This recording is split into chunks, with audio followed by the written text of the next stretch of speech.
नमस्कार, मैं MP sir geography bye MP sir channel में आपका हार्दिक स्वागत है। अपने बात कर रहे थे गंगा नदी के बारे में। तो गंगा नदी है वो कहां से निकलती है, इनका उद्गम स्थल और कहां बहने के बाद में ये यानी कहां पर अपना जल विसर्जित करती है ये देख लिया था। अब अपनी बात करते हैं यानी अपवाह तंत्र में यानी गंगा नदी, और गंगा नदी है उस गंगा नदी की सहायक नदियों की बात करते हैं। तो सबसे पहले अपने बात करेंगे कि ये जो अपनी अलकनंदा नदी है, इस अलकनंदा नदी के अंदर ये भागीरथी आकर के मिलती है, और जहां ये भागीरथी आके मिलती है उसके बाद से इसका नाम यानी गंगा पड़ता है। तो ये गंगा नदी है अपनी, और गंगा नदी की बात है वो अपने शुरू करते हैं। इसकी कौन सी सहायक नदियां हैं और ये कहां से निकलती हैं और कैसे चलती है। तो अपने बात करते हैं कि बाईं ओर से मिलने वाली यानी नदियां, बाईं ओर से मिलने वाली नदियां। तो सबसे पहले अपने बात करेंगे कि इस गंगा नदी के अंदर जो मिलने वाली नदी है वो पहली नदी कौन सी है। तो पहली नदी की बात करें अपनी तो वो पहली नदी है यानी रामगंगा। पहली नदी है वो रामगंगा है, वो रामगंगा नदी है वो भी इसी में आकर के मिलती है, और ये करीबन आपके यानी कन्नौज के आसपास में आकर के मिलती है। रामगंगा नदी नैनीताल के अंदर से ये निकलती है, नैनीताल से यानी रामगंगा नैनीताल है वहां से ये निकलती है, और आकर के ये कन्नौज के आसपास अपने यानी उत्तर प्रदेश में ये आकर के मिलती है। उसके बाद में दूसरी जो नदी की बात करें अपने तो वो है यानी आपकी गोमती। तो दूसरी नदी है अपनी ये गोमती, और ये गोमती आकर के भी मिल जाती है। ये है गोमती नदी। पहली है रामगंगा, दूसरी है गोमती, और तीसरी है आपकी यानी गोमती के बाद यानी ये है घाघरा नदी, और घाघरा नदी के बाद में ये है आपके यानी गंडक नदी, और गंडक नदी के बाद में ये मिलती है आपके यानी कोसी, और कोसी के बाद में ये आपके मिलती है यानी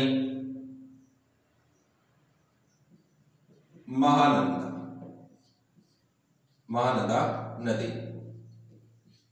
ये इनकी यानी प्रमुख सहायक नदियां हैं जो बाईं ओर से आकर के मिलती है। ये नदियां यानी ये कन्नौज के आसपास, ये अक्षर बक्सर के आसपास, और ये आपकी यानी गंडक नदी है वो पटना के अंदर, और जो कोसी नदी है वो कटिहार के आसपास आकर के मिलती है। और इनके मिलने के बाद ये नदी यानी आगे चलती है तो इसमें एक यानी हुगली नदी है वो चली जाती है, हुगली, और ये भागीरथी के यानी निकलने यहाँ पर एक फरका बांध बना हुआ है, या उसको कहते हैं फरका परियोजना है, ये बनी हुई है। और ये फरका परियोजना गंगा नदी की यानी विवादित परियोजना है जो अपने बांग्लादेश और भारत की विवादित मानी जाती है। अब उसके बाद अगर बात करें अपने तो इनकी और सहायक नदियां कौन सी हैं, तो दूसरी इनकी सहायक नदियों की बात करें यानी ये तो बाईं ओर से आने वाली है, दाईं ओर से आने वाली जो नदी है वो है आपके ये है यानी यमुना नदी, और यमुना नदी बहते हुए ये आकर के मिलती है इस गंगा के अंदर मिलती है। और यमुना नदी है वो उसका उद्गम स्थल कौन सा है, इसका यानी यमुना है, यमुना नदी, और यमुना नदी है उस यमुना नदी का उद्गम स्थल है यमुनोत्री।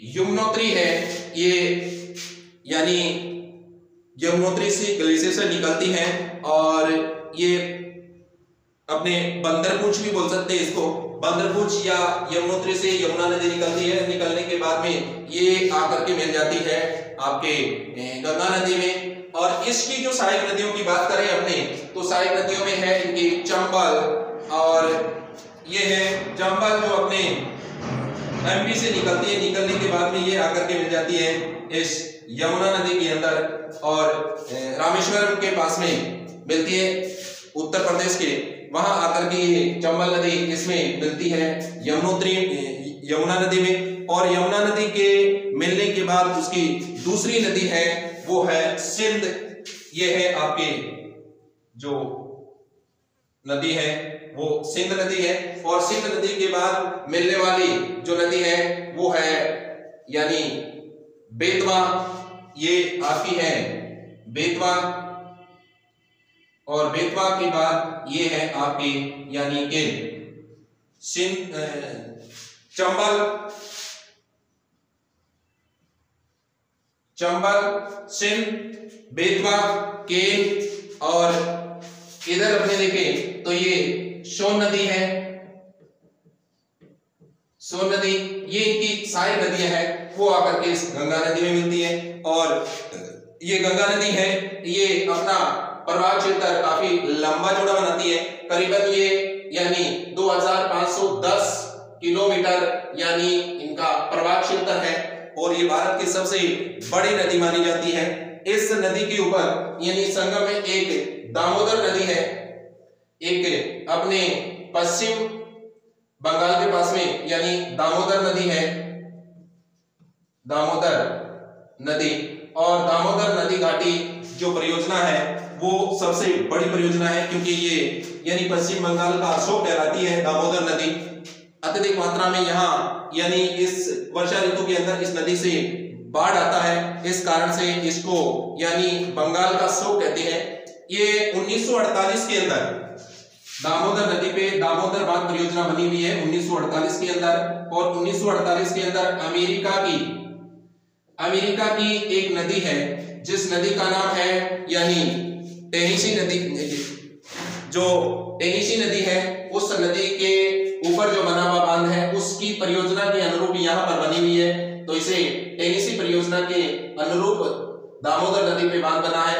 इस बांध बनने से क्या है, यहाँ पर अत्यधिक मात्रा में जल उपलब्ध हो गया है सिंचाई के लिए, और पेयजल भी उपलब्ध होता है, विद्युत की आपूर्ति होती है, साथ में यानी बंगाल के अंदर बाढ़ भी नहीं आता है। तो ये परियोजना बहुउद्देशीय परियोजना है, दामोदर नदी पे बनी हुई है।